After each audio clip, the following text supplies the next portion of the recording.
Olá, bem-vindos ao podcast Crer para Viver.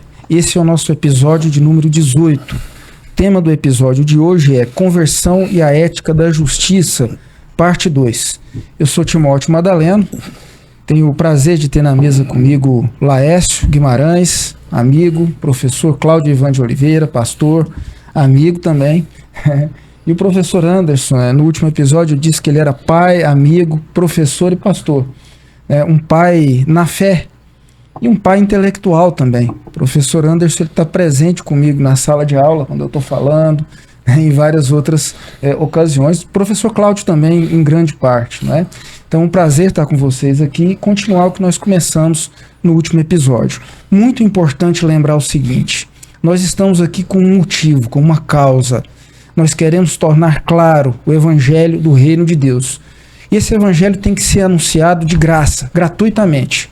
Por isso, nenhum de nós está aqui com a expectativa de obter lucro com isso, retorno financeiro. Apesar disso, essa produção e divulgação desse podcast, ela tem um custo.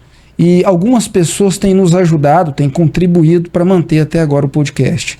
Eu gostaria de pedir a você que nos acompanha até aqui e que entende que a nossa causa é nobre e que ela precisa ser levada adiante, e que gostaria de receber um pouquinho dessa responsabilidade voluntária, juntamente com outros que têm nos ajudado a manter o podcast até agora. Se você entende que isso é uma tarefa que você pode assumir, que você nos ajude contribuindo com o valor que você puder no Pix que vai aparecer aqui na tela.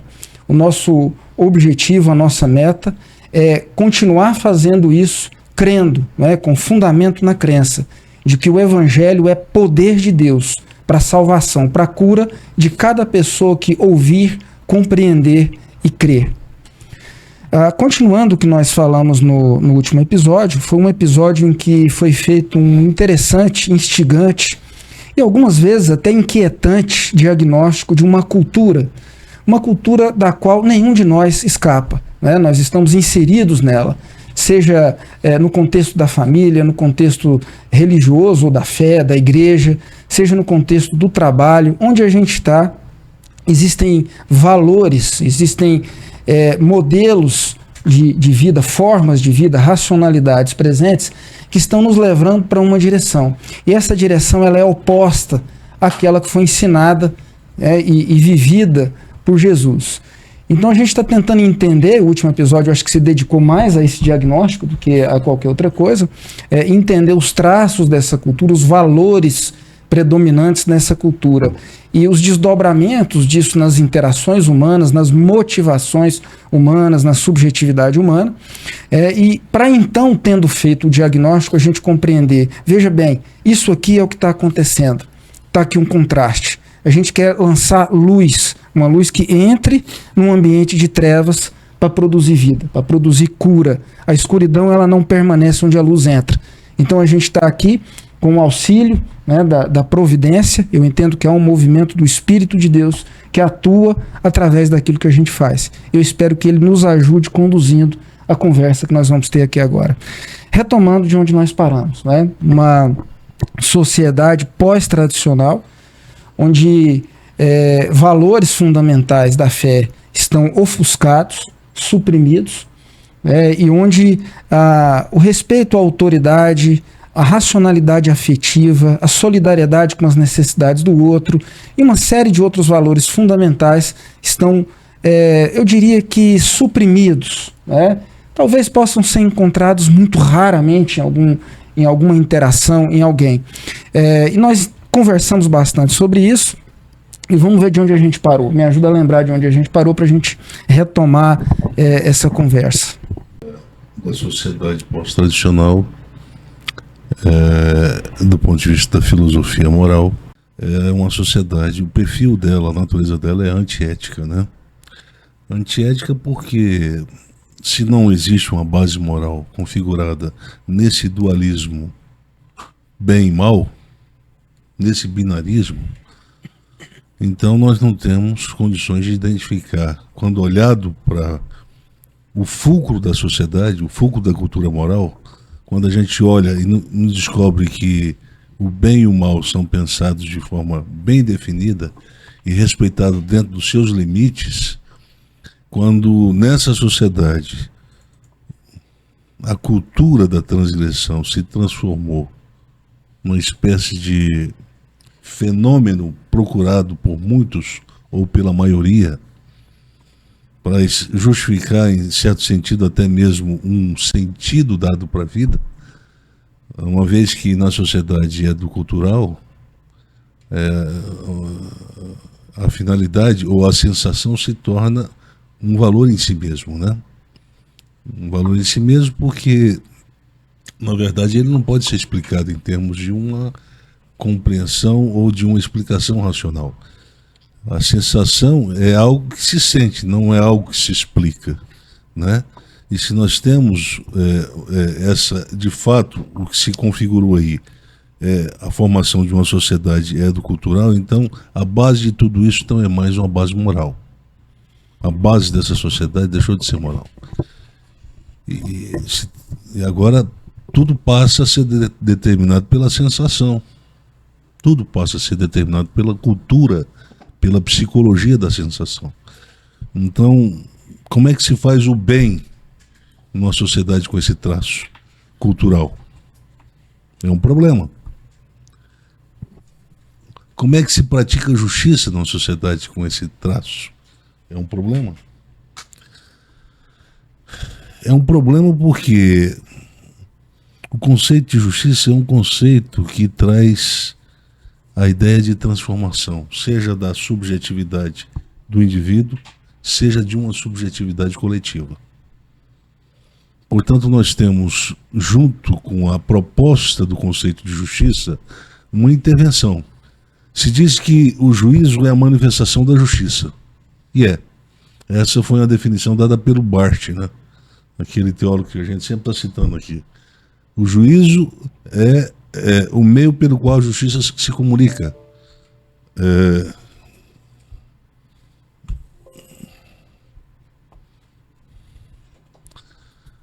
O meio pelo qual o Deus se comunica ao homem para despertá-lo, para trazer disciplina, para acordá-lo. O apóstolo Paulo usava aquela expressão, né? Desperta, ó tu que dormes, levanta-te e Cristo te iluminará. Portanto, vede prudentemente como vocês estão vivendo. Opa, isso é uma pergunta ética, isso é uma consciência ética. Pergunta ética para o agir moral do cristão ou do convertido. Então, todo convertido, ele tem que ter essa sensibilidade ética. Ele tem que saber fazer perguntas sobre o que ele faz, o que ele não fez, o que ele deixou de fazer que era para ser feito, o que ele fez que não era para ser feito. Então o cristão tem que perguntar isso o tempo todo, na sua vida, no seu cotidiano, na epifania do seu cotidiano. E se ele não faz essas perguntas, é porque ele está anestesiado. Ele está vivendo de forma alienada, porque a fé do convertido, ela existe para produzir essa consciência ética. Viver de modo digno para mim, viver de modo digno, eu tenho que despertar minha consciência, fazer comparações entre o que eu faço e o que a Bíblia, o que a fé cristã recomenda. Eu estou entendendo que isso não tem, nesse sentido, aquele efeito de produzir uma culpa neurótica o tempo todo. Não é isso. Não. Mas sim a de uma preocupação moral de se adequar a um modelo. Mesmo que às vezes eu tenha que ter paciência comigo mesmo nesse processo. Pedagogia do erro, né? A expressão que o Paulo usa aqui, e eu quero chamar atenção para ela, que é muito significativa, né? A palavra revestivos, que ele usa lá no capítulo 4, né? De Efésios, revestivos, pois, do novo homem. Então, essa palavra revestivos, ou vos revistais do novo homem, pressupõe essa maturação progressiva da consciência convertida. O convertido, ele não vira um cara que passa a saber de tudo da noite para o dia. Ele deixa de ser radicalmente um pecador. Não. Um convertido não deixa de ser radicalmente, deixa de ser, por causa da experiência de conversão, ele deixa de ser um pecador. Não. Porque essa condição de pecaminosidade é uma condição que não tem como ser extraída da existência humana depois que o homem caiu. Deus diz para o Adão, olha, depois que você comer, se comer, a morte será a sombra da existência humana. Não vai ter como viver sem ela mais. E a morte é esse estado, pecaminosidade, é o estado permanente que sugere que a possibilidade de transgredir pode ou não estar iminente. Pode ou não estar iminente. Quer dizer, eu posso recusar e posso não recusar. E aí, para os apressadinhos julgadores, vão falar assim, não, então não houve conversão. Não, houve conversão. Paulo errou? Bem, a gente não sabe exatamente onde Paulo errou, porque não há nenhum documento, documento do Novo Testamento, que aponte para algum erro do Paulo, mas certamente ele errou, cometeu erros. Mas nós temos alguns erros de homens que caminharam com Jesus. Caminharam ali, ó, lado a lado, ó, viveram com ele, dormiram ao lado dele, lancharam com ele, almoçaram com ele, viajaram com ele, andaram no barco com ele. Portanto, passaram 3 anos e meio com ele. Gente como Pedro, que foi colocado como pedra, como líder dos apóstolos. E, no entanto, Jesus diz, olha, antes que o galo cante, 3 vezes você já me negou. Ele, não, eu não. Eu sou fiel. Eu estou aqui disposto a dar minha vida. Não, Pedro. Trabalhar com essa coisa de admitir a falibilidade humana para quem se considera convertido e aparentemente redimido dessa condição de pecador é a grande crise que estabelece um conflito permanente na mente até mesmo do convertido sincero. O convertido sincero, ele quer viver uma vida sem pecado, mas ele não vai conseguir.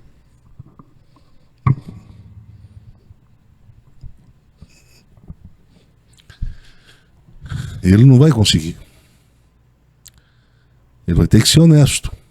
Ele vai ter que aprender com seus erros, porque ele vai errar. E a diferença é que eu estou dizendo isso, que ele vai errar, eu falo com tanta certeza assim, é porque Paulo está dizendo aqui que um novo estilo, ele é um processo. Aderir ao novo homem é um processo de maturação. Revestir-vos significa eu vou me aderir a esse modelo de forma progressiva.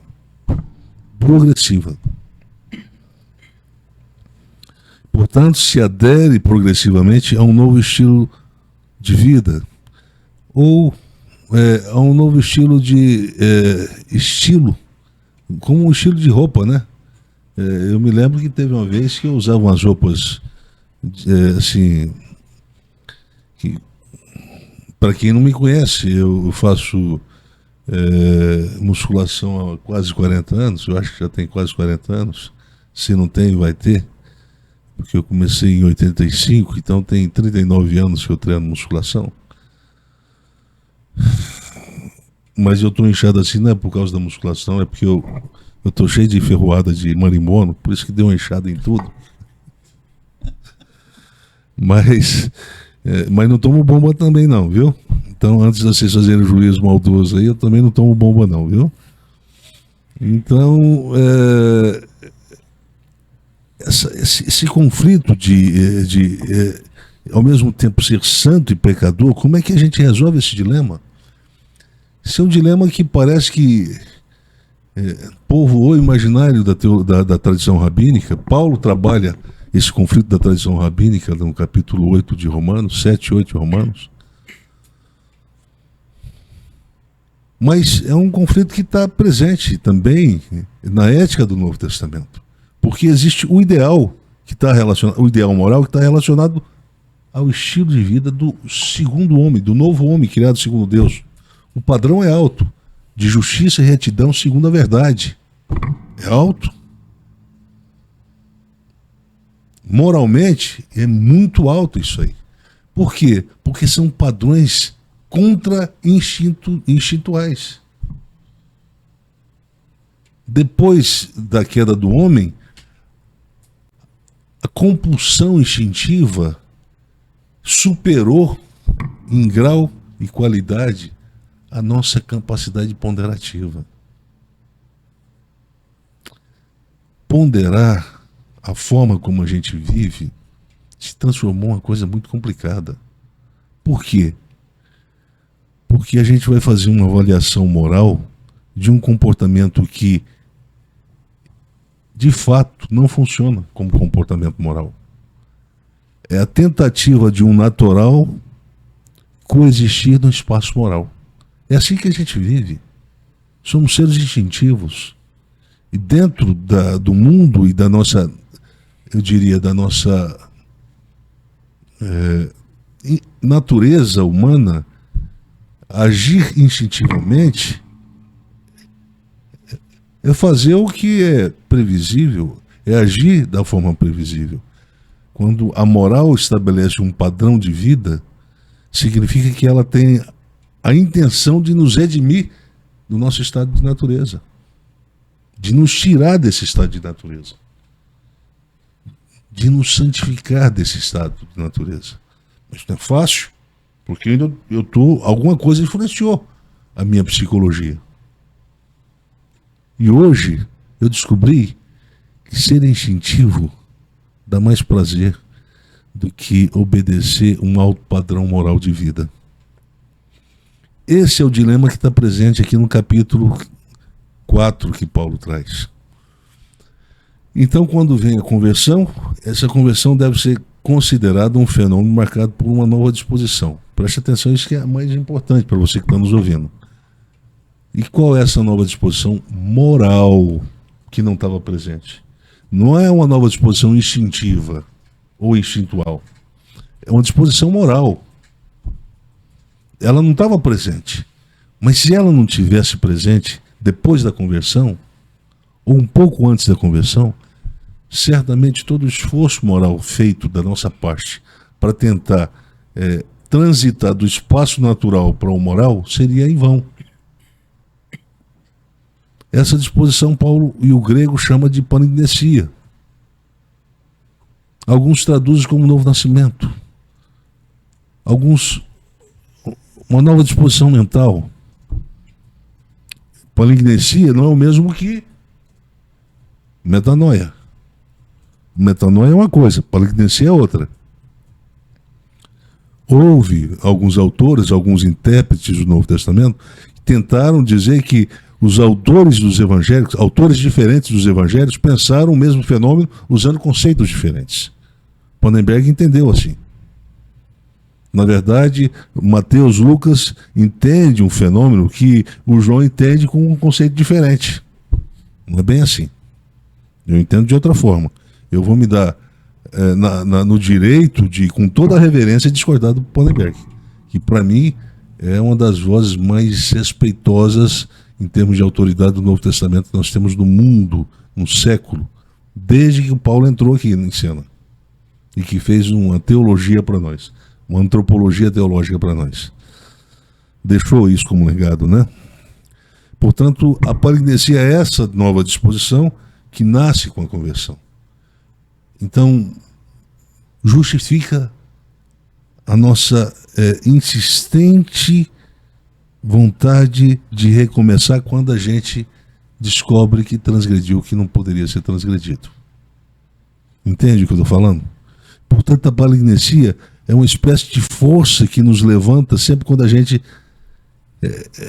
se sente desanimado, abatido por um peso da culpa que afeta a nossa consciência moral e diz: olha, você nunca vai conseguir ser um cristão, porque o padrão moral que se exige lá na fé cristã, ele é muito alto para você que teve uma história de vida muito manchada, muito maculada pela cultura do prazer. Você fez de tudo para satisfazer essa cultura, esse estilo de vida do antigo homem. E aí você fez de tudo. Esse estilo de vida, por causa dele você foi para as drogas, por causa dele você fez orgias, você foi para a orgia, cultura disso, cultura daquilo, você foi para as drogas mais complicadas, você foi para o álcool, você transgrediu todas as possibilidades, você casou, mas teve N experiências extraconjugais. Então você nunca obedeceu o sinal vermelho do sinaleiro. Você nunca parou quando ele acendeu. E você viveu como um doente moral. Se é que a gente pode dizer, né, construir esse, porque é um conceito, um construto contraditório, né? Doente moral. A moral é exatamente a recuperação da doença do homem em seu estado primitivo, natural. Então é a redenção. A moral é a redenção para o homem natural. Portanto, quando se fala de antigo homem, se fala do homem natural. O novo homem é o homem moral. É o homem que obedece agora a princípios de orientação ética. A justiça e retidão procedentes da verdade. Esses são os princípios. Apóstolo Paulo, quando exorta os cristãos a viverem de modo digno do chamado, ele o faz não em tom impositivo, pois o regime agora não é mais o regime da lei. Fazer uso, por exemplo, da parênese que está lá, se vocês pegarem, vocês estão ouvindo aí, forem lá, tem uma divisão de temas, né? E lá está dizendo de exortação. A parte do bloco literário que Paulo está falando sobre esse texto agora é uma parte que ele exerce exortação. Era um gênero literário de muitos textos de epístolas da época de Paulo. Quando ele fala de moral, ele está exortando os cristãos errantes a recuperarem a saúde da moral, da fé. Estavam vivendo, mas estavam fazendo muita coisa complicada. E se a gente lê cuidadosamente esse texto de Efésios, essa carta, a gente vai descobrir que tem coisa complicada. Se a gente vai para o grego e descobre que o grego traz problemas bem complicados, e problemas de família, de maridos com esposa, provavelmente esposas que estavam tendo experiências extraconjugais, razão pela qual Paulo diz: respeitem o vosso marido. A expressão sujeitai é respeitai. São dois conceitos que aparecem. E há uma sinergia semântica entre eles. Sujeitar ao marido e respeitar o marido são conceitos que se equivalem. Não é sujeitar no sentido de considerar o marido superior, mas não faça, não suje moralmente a unidade afetiva de vocês dois. Porque se isso acontecer, o casamento já era. Tem problema com os filhos. Liberdade, o pai sempre, o judeu, se bem que Paulo estava falando para cristãos de comunidades e de lugares diversos do Império Romano, portanto, provavelmente para helênicos e para judeus. Os judeus que moraram, que perderam até o aprendizado do aramaico, né? Que nem falavam mais a língua mater, né? Ou materna, falavam só o grego e o latim.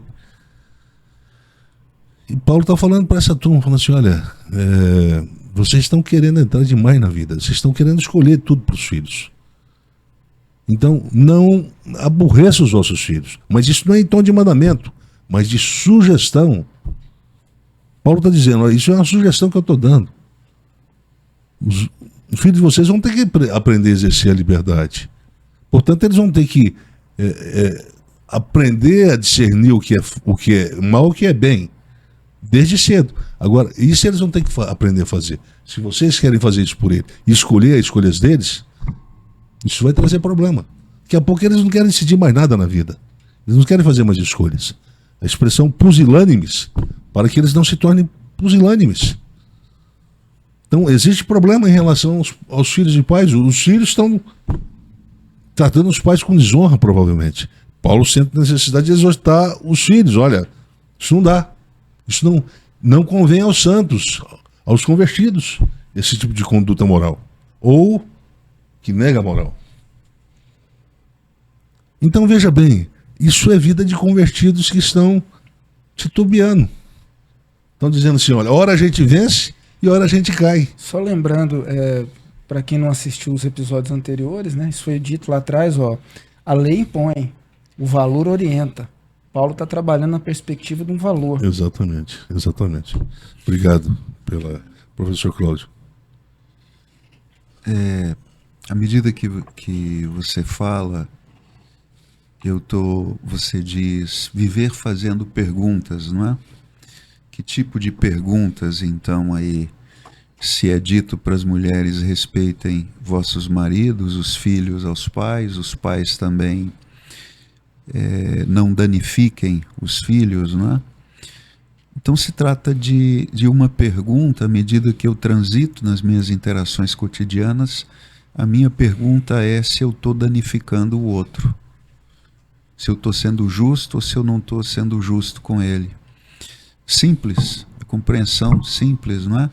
Mas me parece que esse é exatamente um tipo de pergunta que não aparece no cotidiano das pessoas nas nossas sociedades, mesmo daquelas pessoas que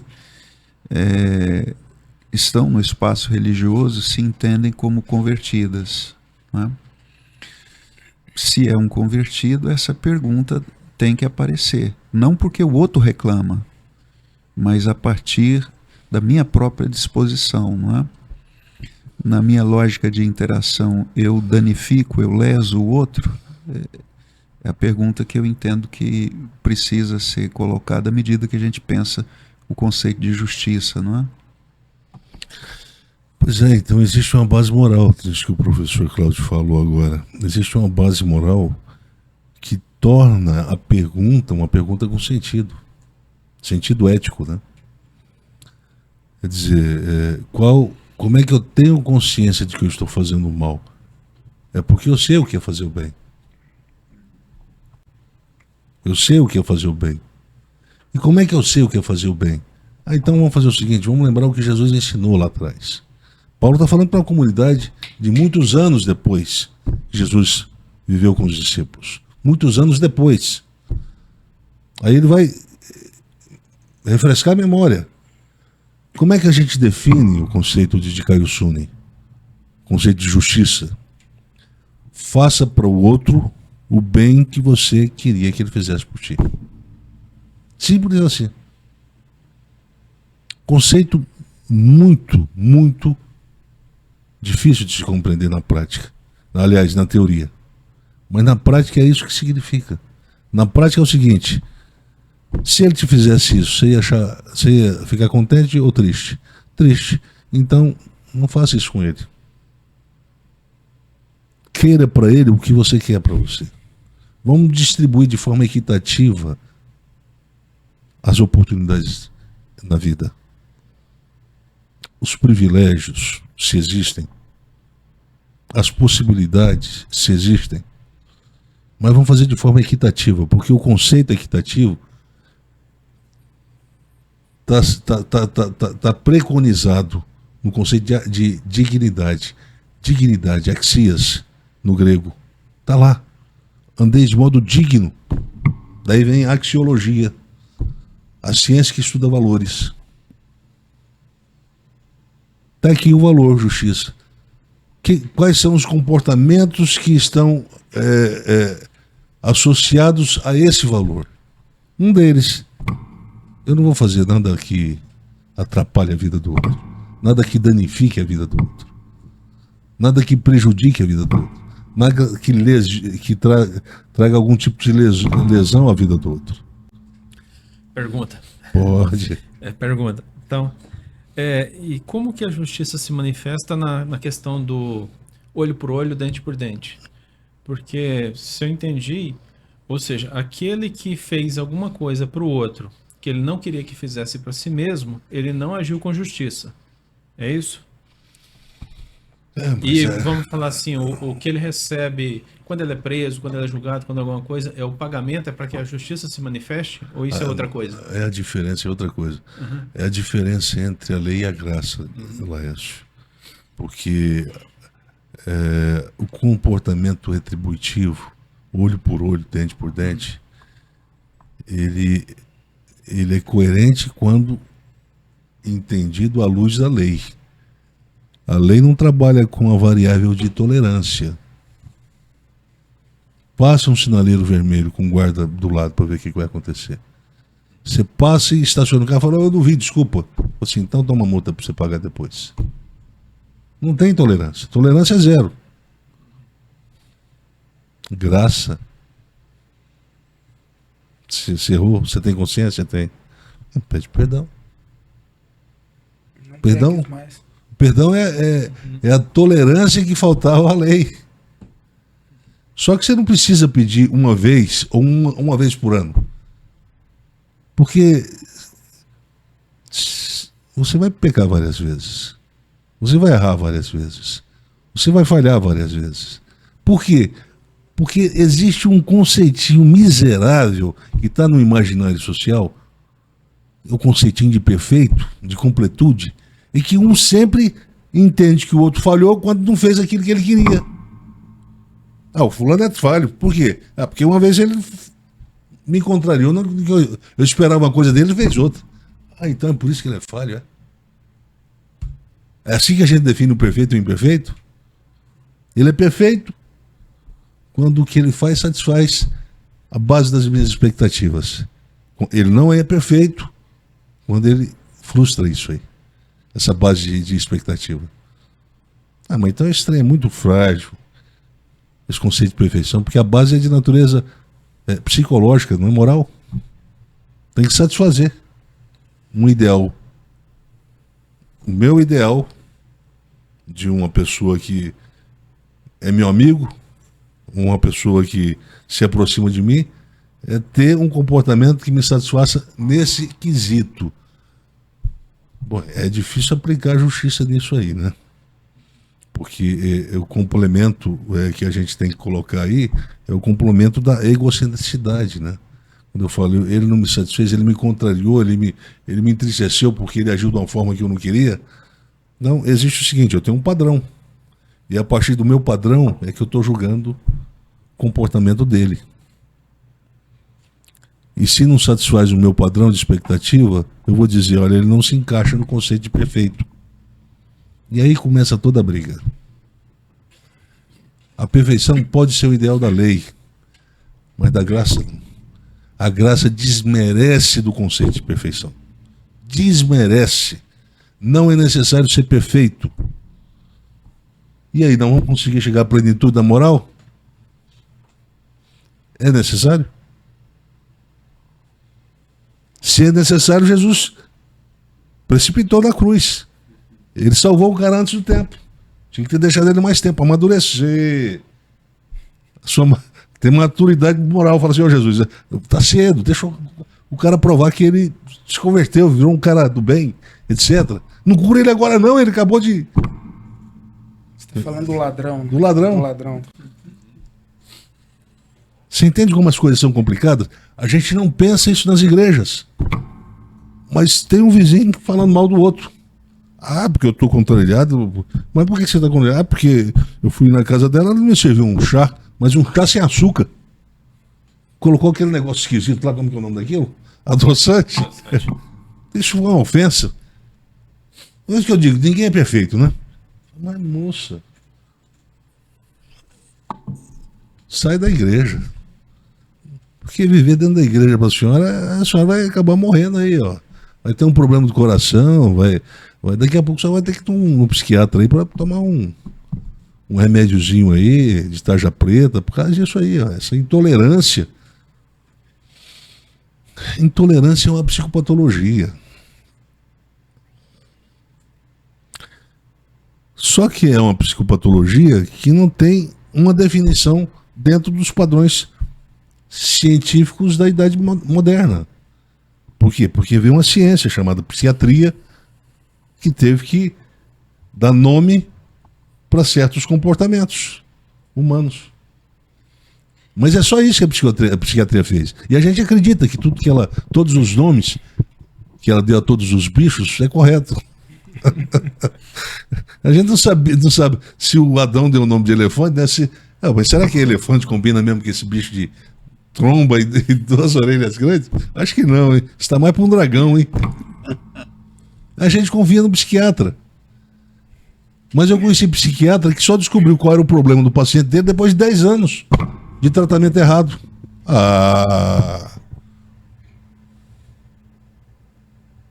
Uma vez eu conversava com um amigo meu, um companheiro, um cara que a gente sempre conversava, não sei se era um amigo não, mas lá no sul, eu falei para ele o seguinte, por que os psiquiatras dentro da psiquiatria, né, melhor dizendo, a oferta da cura, ela passa a ser relativamente inexistente para alguns tipos de psicopatologias. A esquizofrenia é uma delas.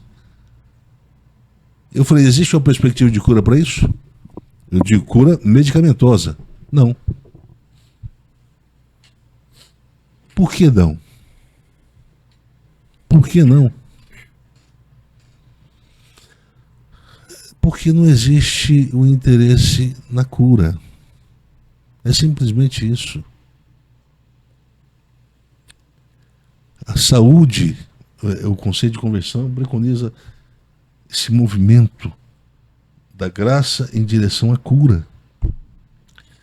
Porque Jesus diz o seguinte, se o teu irmão pecar contra ti 7 vezes, perdoe 70. Eu digo, 70 vezes 7. Que valor que Jesus está pregando aí? Que valor que Jesus está pregando aí? O que adoece as pessoas? A falta de tolerância. E o que cura as pessoas? Capacidade de tolerar. Quando vem o perdão, você elastifica essa tolerância que estava enrijecida.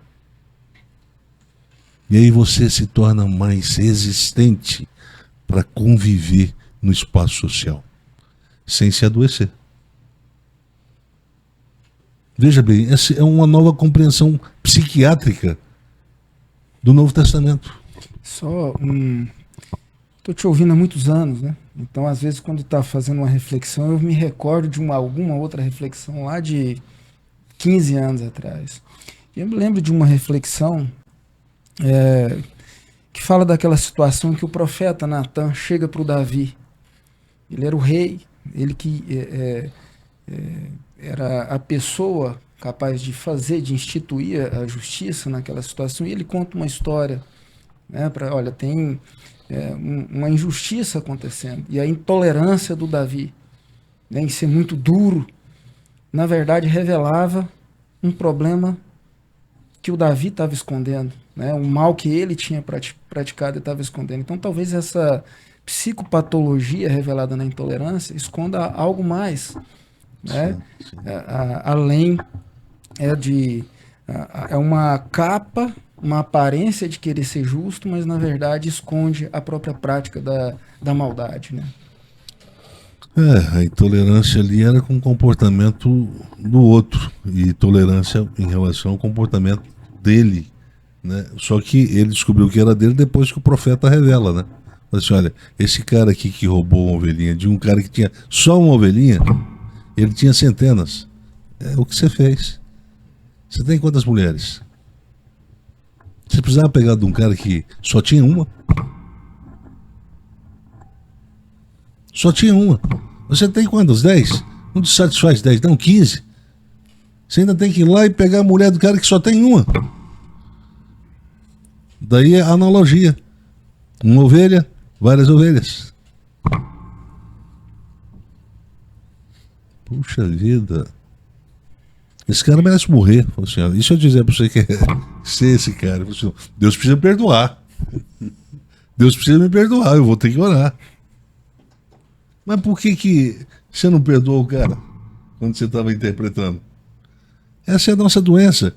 Note bem que a psiquiatria ela cria conceitos para tipificar anomalias que surgem nos processos de interação na vida social. A gente aceita. Todos os conceitos que ela cria, a gente aceita. Os conceitos que a fé cristã criou para tipificar a anomalia dos processos de interação é intolerância, tolerância, quando é do bem, é generosidade, é paciência, é impaciência. Então, são conceitos que estão tentando descrever anomalias, ou seja, psicopatologias. Hoje a gente diria que seria isso. Por quê? Porque tenta provocar o desequilíbrio da distribuição equitativa das responsabilidades e dos deveres que devem ser assumidos por cada um, por todos nós, de forma justa, equitativa. Todo o princípio da doença é esse, é quando um se sente, sai de uma relação se sentindo desonerado. A gente estava conversando agora há pouco aqui, parece que estão querendo, não sei se mudaram ou se estão querendo mudar na lei, sobretudo a lei de concessão de heranças, né? De que só no caso dos pais dos filhos, só os filhos vão herdar, só os filhos podem herdar os bens dos pais e só os pais poderão herdar o bem dos filhos. A esposa ficou de fora nesse caso aí. Agora, quem é que dá a vida pelos filhos e pela casa? Sobretudo as mulheres mais, eu diria, as que obedecem mais à lógica da vida numa sociedade tradicional. É aquelas que se dedicam à criação dos filhos, a cuidar dos filhos, a levar para a escola, a dar comida, é viver para a família, viver para o marido, a roupa do marido está sempre bem passada. A comida está ali, ó, na hora que ele chega do trabalho, está ali prontinha.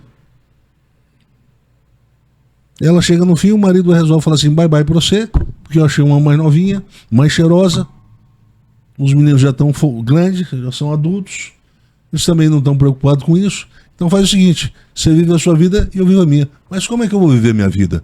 Você não deixou nada para mim. Como é que eu vou pagar o aluguel? Eu vou morar onde? Vou sobreviver de que salário? Não sei se se vira. Isso é justo. Mas é esse tipo de sociedade que a esquerda cultural está querendo. A esquerda política está querendo implantar nesse país. Esse é o conceito. E aí eu não sei até que ponto a direita não está em cumplicidade com isso.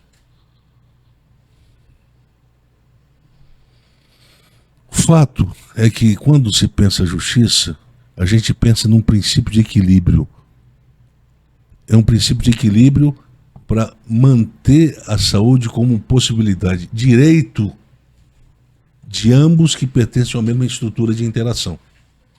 A mesma estrutura de interação. Ele tem direito de sair sadio dessa interação e esse também tem o direito. O sistema de estruturação de criança, a gente está dizendo, olha, o que acontece via de regra é o contrário. É que um sempre adoece o outro. Não é verdade? Não é isso aí? Sim. Por que a gente vai ao psiquiatra contar a nossa história de vida? Onde tudo começou. Onde o princípio da doença se instalou. Sim. Quando eu estava em processo de interação com fulano.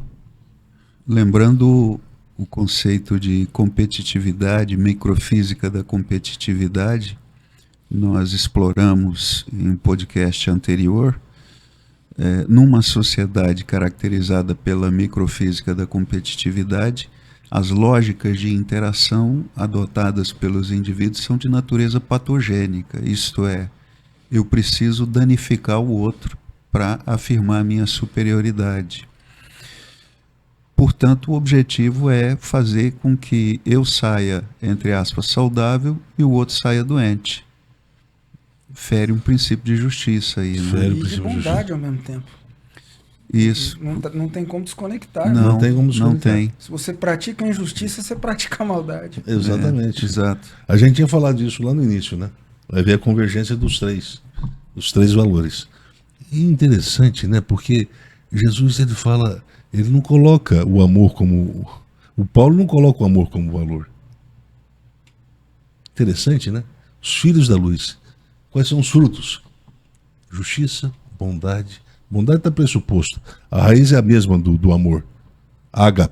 Agapetos. Agapetos, agatosune, agape, agapau. São termos diferentes, mas que vêm da mesma raiz. Bondoso é o que faz bem. Quem ama? É o que faz bem. Se você ama uma pessoa, você vai fazer bem para aquela pessoa. Então a convergência, e Paulo diz o seguinte, olha aí,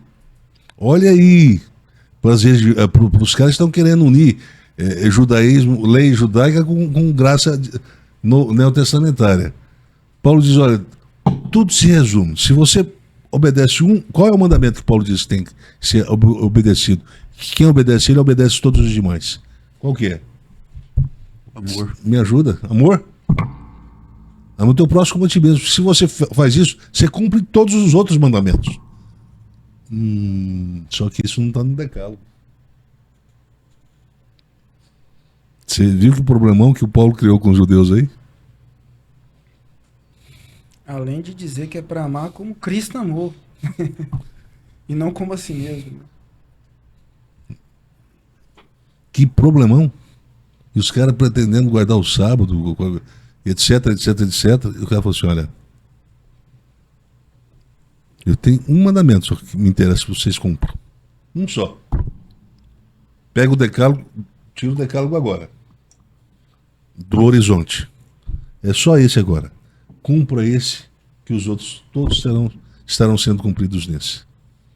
Puxa vida, aí o Paulo rompeu de vez com a lei. Completamente. Vocês já tinham pensado nisso? Já tinham pensado nesse texto, dessa forma? Não. Tem uma rasteira na tradição judaica. Rasteira, mas generosa, por sinal, né? De bondade. Para mostrar que a lei adoece, a graça cura. Por que a graça cura? Porque ela não privilegia um em detrimento do outro. Quando Jesus quer poupar a mulher flagrada em adultério, ele poupa ela, mas poupa também os outros.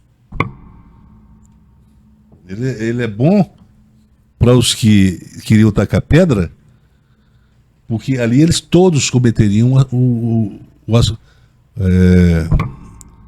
o pecado do assassinato. Todos eles matariam. Todos. E seria uma prática, eu diria, existe dois, né? A prática que é sem dolo e é com dolo. Existe a culposa e a dolosa, né? Ali seria com dolo. Intencional. Eles queriam dar um checkmate de Jesus ali. Havia uma intenção de maldade. E Jesus tem generosidade para perder a mulher, para perdoar a mulher, fala assim, vai, comece a vida, recomece a vida. A graça diz isso, recomeça.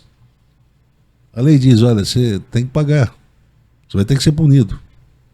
Ora, não está claro ainda para a gente de que a justiça não é o ideal da lei de Moisés? Mas é o ideal da graça, mas com sentido terapêutico. Com sentido terapêutico. Lei não é aplicada com sentido terapêutico. Lei é aplicada com sentido punitivo. A lei, ela gera neurose. A graça desneurotiza o doente, que está oprimido pela cultura da culpa, pela cultura da autopunitividade. Então, eu estou terminando aqui, já, eu acho que eu não vou precisar dar uma hora, não. Quer dizer, vocês precisam me ajudar também aqui, falar um pouco mais. Tá bom ouvindo. E eu já tenho consciência de que a gente vai precisar de mais episódios para falar de justiça, né? Sim, é um conceito muito rico. É. Mas veja bem, eu vou ler aqui, tá? Cláudio. Na cruz, Deus faz por nós o que nós não poderíamos fazer por nós mesmos. Ele está exercendo a justiça. Não teria sentido falar nisso do contexto da lei, não é? Não teria. Muito boa a colocação do professor Cláudio. E doar-se assumir um prejuízo, portanto, também não é um ato injusto. Eu não estou me entregando, sofrendo um prejuízo e, portanto, sofrendo uma injustiça quando eu me dou.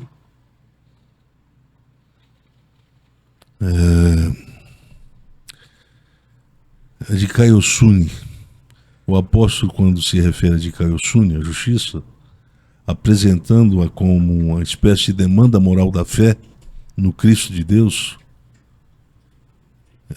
que deve fazer parte, a partir de agora, da conversão, indissociável da estilística da vida do convertido. Portanto, se converteu, o que eu penso, o que eu quero ver na vida desse cara? Um cara arrogante, perfeccionista, enjoado, neurótico, legalmente neurótico? Não. As condutas, o tipo de comportamento que eu espero ver de um convertido é o senso de justiça, é o senso de bondade, é o senso de verdade, orientando todos os atos dele no cotidiano. Orientando ele em todos os atos do cotidiano. O princípio da justiça, o princípio da bondade, o princípio da verdade. É disso que eu espero ver um novo convertido, em Cristo.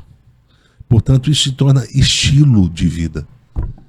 Eu coloco aqui a expressão estilística. Tem não a ver estilo. Olha só o que Paulo fala no capítulo 4, 24 de Efésios. Por isso, vos revistais do novo homem, criado segundo Deus, em justiça.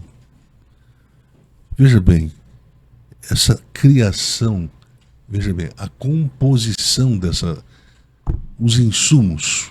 Olha bem, Deus usa 3 insumos aqui no processo da criação desse novo homem. Eu quero que preste bem atenção. 3 insumos. Vamos supor que a gente vai construir uma coisa. Nós temos uma fábrica aqui. Nós vamos construir. Eu preciso de 3 insumos para construir essa peça. A peça é o novo homem. Os insumos é aquilo que compõe a formação dessa peça. A formação estrutural, constitutiva dessa peça. Paulo diz que são 3 componentes: a justiça, a retidão e a verdade. Então ele diz que vocês têm que ser revestidos desse novo homem.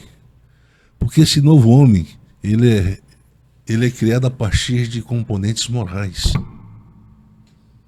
de valores morais. É disso que é feito esse novo homem. Não é de blá blá blá, não é de falar línguas estranhas, não é de profetizar mais do que os outros, para mostrar que é mais espiritual do que os outros, que vê coisa mais do que os outros. Nada disso. Não é de prosperar. Não é de prosperar. Prosperar significa olhar excessivamente para si.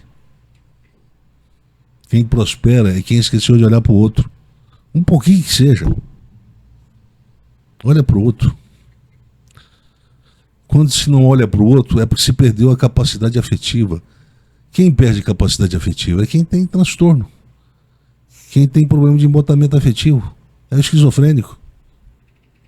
Será que não estamos vivendo num mundo em que esse problema do embotamento afetivo está sendo visto de uma forma muito mais natural do que se devia? Será que isso não é uma doença para a gente pensar? Vamos pensar nisso como uma doença, porque não é normal. Comportamentos assim existiam no passado, Mas hoje está acontecendo o tempo todo. Olha o que o Hamas fez com as crianças lá. Isso é normal? Criança não sabe nem nem que mundo que vive, nem sabe por que está vivo. Tá certo que muito adulto também não sabe.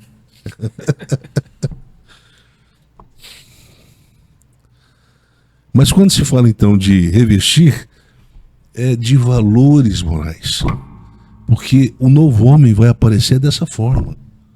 Não vai ter nada de mágico nele, não. Poderes excepcionais. Ele vai levantar a mão e o cara vai levantar a mão e o mar vai se abrir, papapá. Não, não, não. Não olhe para o Paulo com a mesma forma como vocês olharam para o Moisés. O Moisés olhava-se com a expectativa do cara levantar e o mar abrir. Levanta o cajado, o mar abre. A gente olhava pro Moisés com essa expectativa, com esse deslumbre. Pro Paulo não. Paulo não tem cajado para levantar para abrir mar. Ele tem valores morais para mostrar. Para dizer o seguinte: o novo homem está crescendo. Ele está amadurecendo. Passa pela mesma fase, mesmo processo do homem biológico. Fase da infância, da adolescência, da maturidade, até chegar na fase final.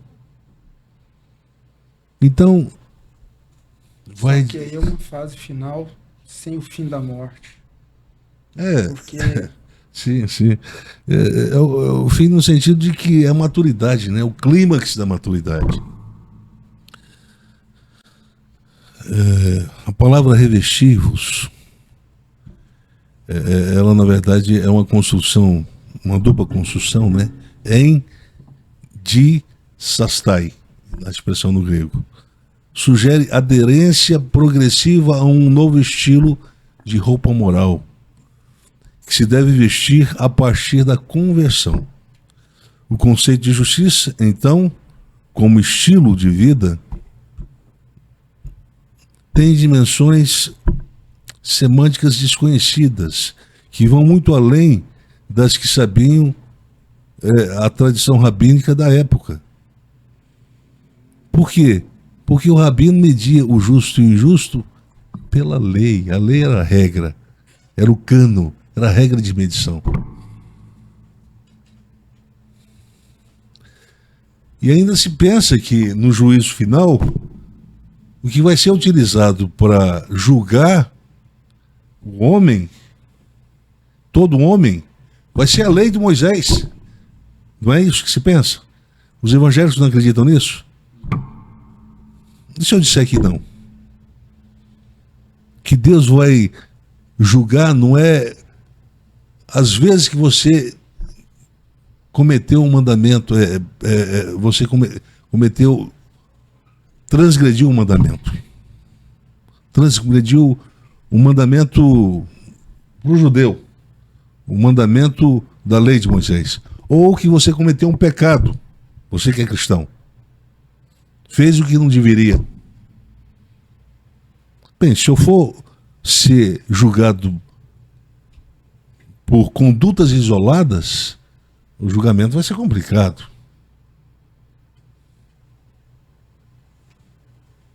Porque o Paulo diz que não é pelas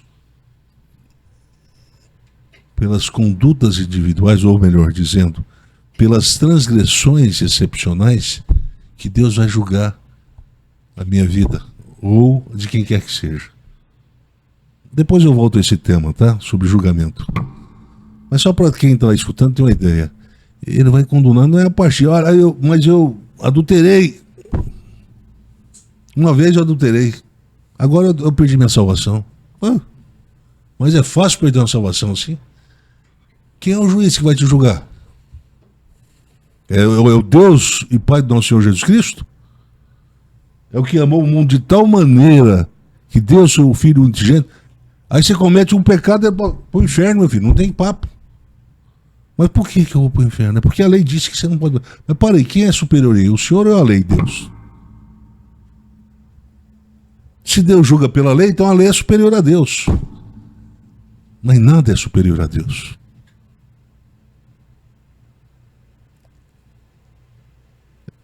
Paulo chama ele de justo juiz.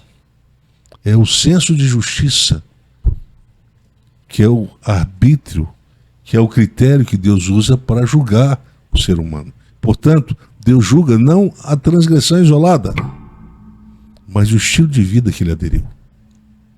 É por esse estilo de vida que ele vai ser julgado. Absolvido ou condenado. Paulo diz, olha, é o estilo de vida. Por isso que aqui ele usa conceitos. Kainé, antropon. O novo homem. O velho homem, o antigo homem. Se fala de estilos de vida. Estilos de vida. Como a gente disse agora, estilística. Pois bem, eu vou terminar, já está acabando aqui. Que tipos de... Deixa eu ler aqui para ficar mais fácil. Acho que eu tenho uma pergunta. Pode fazer, Laércio. Quando você fala estilo de vida, né? Tem muito se fala, a gente já viu isso na TV, alguma coisa, né? Sempre aparece aquela questão das obras, várias pessoas falam, não, se no fim do dia eu fiz mais boas obras do que más obras, então eu tô bem na fita, né? Ou seja, a zebra ela é branca ou preta se ela tiver mais lista preta ou branca, né? Quando você está falando estilo de vida, o que seria mais esse estilo de vida? Tem a ver com as ações que ele praticou durante a vida? A maior quantidade de ações boas vai ser maior do que as ações más? Ou é mais do que isso? O estilo é um sistema de valor que determina comportamentos. Pois é, e esse estilo vai aparecer na vida da pessoa, no agir cotidiano dela. Mas o sistema de valor é padronizado por uma predisposição. Uma predisposição a obedecer ou uma predisposição a transgredir. Se submeter ou a transgredir as regras. A cantora diz que o tempo de hoje é o tempo de viver no pecado. Viver. Isso é um estilo de vida. Agora, quais são as condutas que marcam esse estilo de vida? Que tipo de transgressões se comete? Eu adultero, eu faço isso, eu faço aquilo. Você faz muitas coisas para se encaixar no estilo de vida. Mas esse estilo de vida é que determina o comportamento, as práticas individuais. Entendeu? O que é o demoníaco? A gente tem como descrever a partir de condutas, de comportamentos isolados, a soma de todos eles. Então você olha para as ações da pessoa, você olha para as atitudes da pessoa e você consegue inferir qual que é o estilo de vida dela. O que Jesus ensinou? Pelos frutos? Conhece a árvore. O estilo? Qual que é a natureza dessa árvore? O estilo de vida. São figuras de linguagem. Simbolismos, metáforas. O Novo Testamento está cheio disso. Mas nós estamos achando um significado claro para tudo isso. Porque eu vou precisar saber disso. Porque eu sou um convertido. E eu não posso adoecer agora. Porque se eu me converter num dia e ficar perfeccionista no outro, eu adoeci. Eu perdi o sentido.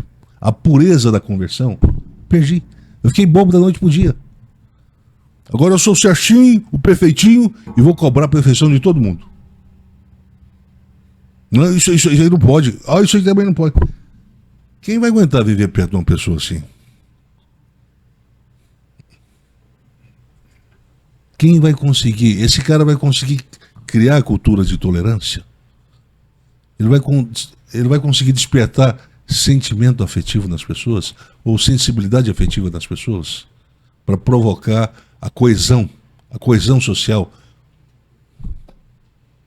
a integração social, a integração, o encaixe afetivo, aparece lá na teoria, encaixe afetivo, vai quando o cara sendo antipático, perfeccionista, vai.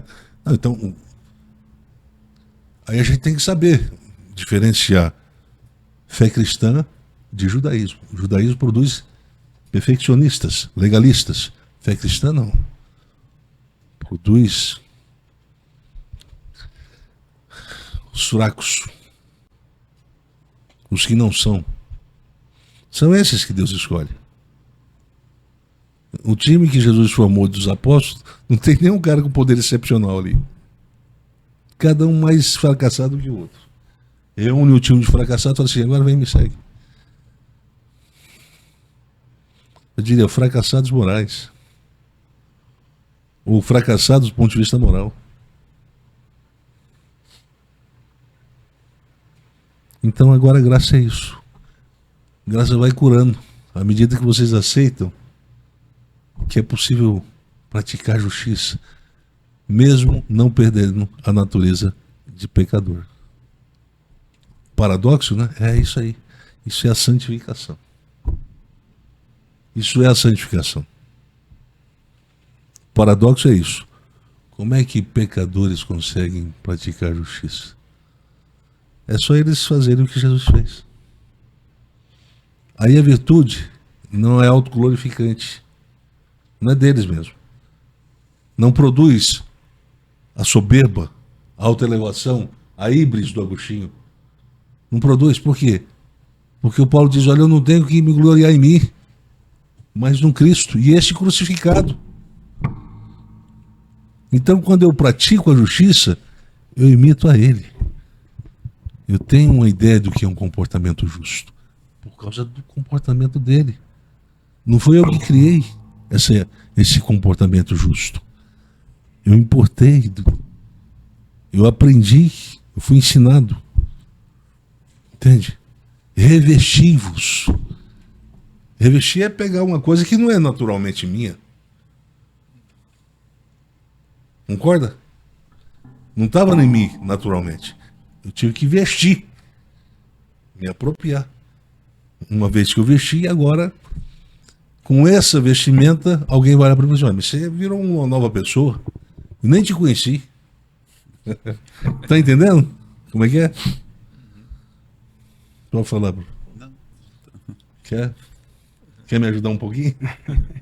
Eu estava lembrando, até conversei contigo outro dia, fora do microfone, né? Em dado momento, o Paulo, ele apresenta, né, um ideal. Ele fala, eu estou prosseguindo para esse alvo, mas eu não atingi tudo isso ainda. Então ele está mostrando que tem uma direção na qual ele, que é a pessoa que fala, me imita porque eu estou imitando a Cristo, ele também não chegou lá ainda. É uma caminhada. Eu acho que então a gente termina por aqui o suficiente. O tema é um tema rico, o conceito é um conceito rico. Não dá pra gente falar assim que dá pra esgotar numa vez só, não dá. Então, e nós estamos falando sobre vida convertida. Eu espero que quem está nos ouvindo entenda que esse é um tema que demanda reflexão. Sobretudo quando a gente vai depois comparar qual é a demanda da graça para um homem convertido. O que ela exige dele? Ela não exige algo para adoecê-lo. O que ela exige?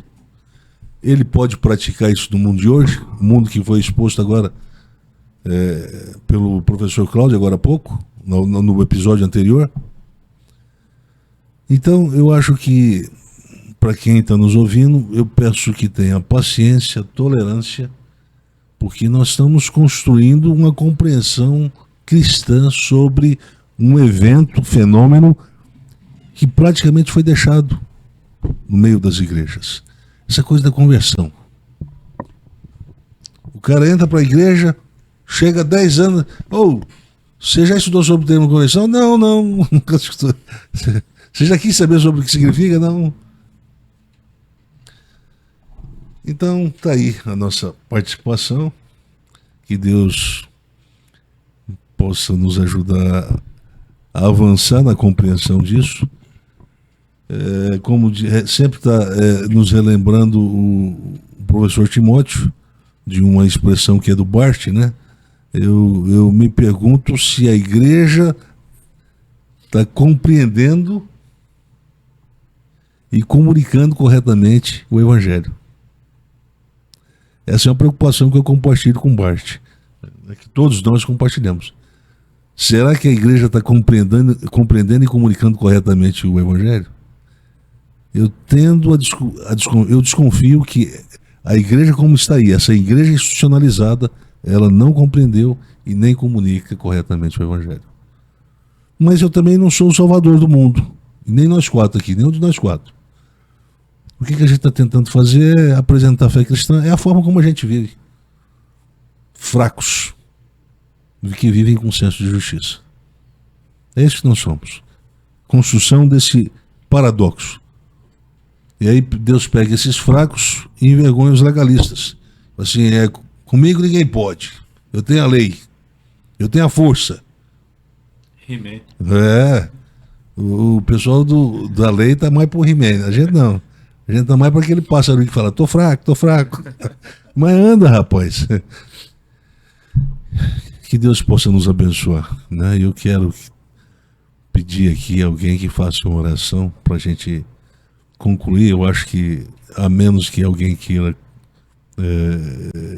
trazer alguma reflexão a partir de tudo, né, que a gente falou, mas se não tiver, que a gente fizesse uma oração. A gente não ora liturgicamente não, viu? Para quem está nos ouvindo aqui. Isso aqui não é igreja, não é espaço litúrgico. A gente ora porque a gente quer ser ouvido por Deus aqui, tá? Então, quem pode fazer uma oração? E aí a gente termina o nosso podcast hoje, né? Laércio pode fazer uma oração para a gente. Sim. Senhor Deus, Pai, nós queremos te agradecer pela oportunidade que o Senhor nos concede de aqui estarmos aprendendo sobre os artigos da fé cristã, sobre o que é ser convertido, o que é ser cristão. Nós olhamos para o mundo, de acordo com as leituras que temos feito, e vemos um espaço ateizante, um espaço que trabalha a todo instante, a todo momento, né, para nos distanciar da fé. Até mesmo dentro do espaço religioso, dentro das igrejas, às vezes nós nos gastamos falando de coisa demais, ou de coisa de menos, né, em tantas coisas, e nos esquecemos de pensar nos artigos que realmente importam, que é a fé cristã. Por isso pedimos a tua luz, pedimos que o Senhor continue nos orientando, que o Senhor continue nos abençoando, para que nós possamos cada vez mais compreender o que é ser cristão, que é isso que nos importa. Nós queremos, Senhor, seguir ao modelo de Cristo, né, para nos tornarmos parecidos com Ele. Nós queremos revestir desse novo homem, conforme tem sido explicado nessas palavras, né, nessa explicação que tem sido feita aqui nesse podcast. Peço também, Senhor, que o que tem sido falado aqui alcance pessoas que precisam ouvir o que tem sido dito aqui. Que o Senhor abra a compreensão, a disposição, para que as pessoas venham compreender que é o nosso único objetivo, é nos parecer mais com o Senhor. E te agradecemos por isso e pedimos as tuas bênçãos. Amém. Bem, obrigado, Laércio. Bem, nós estamos aqui fazendo um chamado, nós estamos aqui jogando uma semente. Eu peço a Deus, no movimento do Espírito, que produza os frutos que precisam ser produzidos a partir disso. No próximo episódio, nós continuamos com o tema da conversão, acho que ainda no tema da justiça, né? Espero que você continue nos acompanhando e daqui até lá eu peço que você reflita, pense a respeito disso e deixe que esse movimento de compreensão do Evangelho aconteça em você. Até o próximo episódio.